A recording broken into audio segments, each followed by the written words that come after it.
داربستên heft cangûriyên azadiyê bi gulîlkan xemilandine û dibin Axlaya Pîroz de wan radestî axa ku bi xwîna wan hatiye avdan dikin. Ev welatiyên bajarê Qamişlo ne bi rêwresmeke girseyî û layıqî fedekariya şehîdan, 6 nemirên êrişa dagirkeriyê ya li dijî Akademiya Asayişê û şehîdekî Dêra Zorê li goristana Şehîd Delîl Sarûxan oxir dikin.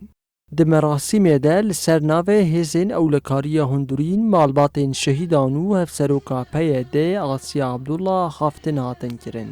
Axêveran diyar kirin ku dagirkeriya Türk dixwaze vîna gel bişkîne û wan bêparastin bihêle.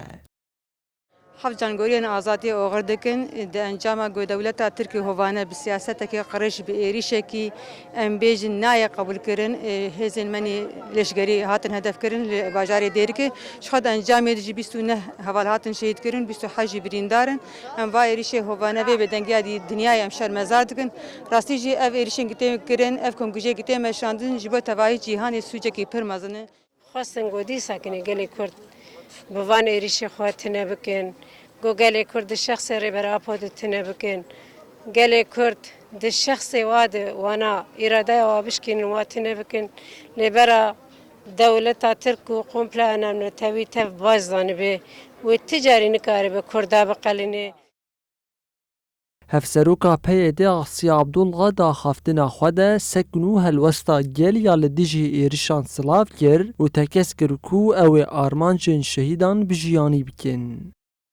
Her insanekî êrişî vî welatê me bike êrişî nerxê me bike gerek em wek gel li ser bisekinin em tofanekê bidin meşandin em bi rastî jî li gorî zihniyeta şerê gelê şoreşgerî gerek em bixebitin îca heger em van êrişa ser xwe bidin qebûlkirin çend rojek em ê tune bibin ama daxuyaniya miletê me xuyanî ye peyama wî xuyanî ye miletê me peyama xwedayê berxwedanî hetanî dawî hetanî noqteyek xwîn di canê wa de hebe berxwe bidin. بفكر وفلسفة ريبر أبو أم ما الشر قل شورشجر ما خو پرورده كريو ما خو زانه كريه إيرو حر مالباتك حر كسك حر أم بيجن جنك إيرو دستي خو دد سر ضمير وجدان خو والجوري الشر قل شورشجر تفدقره والجوري قول هرمي تخستن.